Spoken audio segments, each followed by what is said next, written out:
Dobro razmislite. Šta sve imamo zajedničko? Bez obzira u kom delu sveta živite, potrebna vam je hrana, voda, sklonište i novac. Polovina svake transakcije uključuje novac u zamenu za robu ili usluge.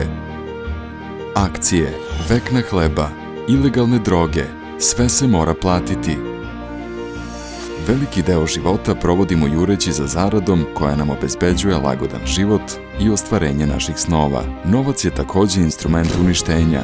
Neki bi mogli reći zlo, on tera kriminalce da lažu, kradu, pa čak i ubijaju. Postojeći bankarski sistem izvlači iz društva ogromnu vrednost i parazitske prirode. Novac je katalizator najgoreg i najboljeg ljudskog napora. Pre civilizacije stvorili smo valutu, gorivo za ratove,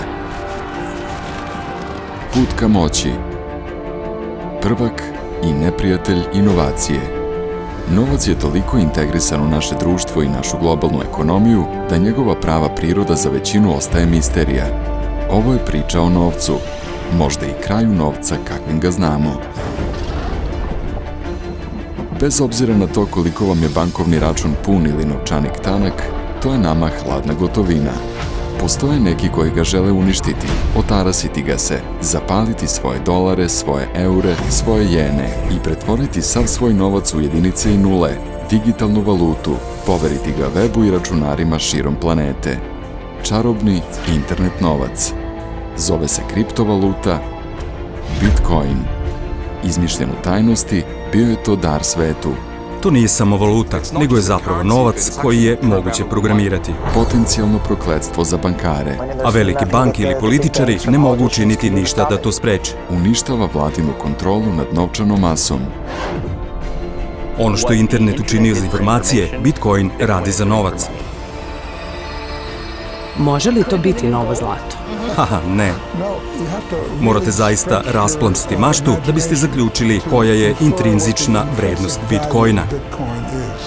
Regulatori, federalne rezerve, bankarski sistem bar razumeju da je to stvar koju moraju da shvate ozbiljno. Ovo će promeniti ekonomsku kulturu. Bitcoin bi mogao biti mikroekonomsko čudo i mogao bi biti makroekonomska lopta za uništavanje. Da li je Bitcoin valuta budućnosti? Božji dar za kriminalce? Ili recept za finansijsku katastrofu? Ako verujete novcu samo onakvom kakav jeste, imamo jednu priču za vas.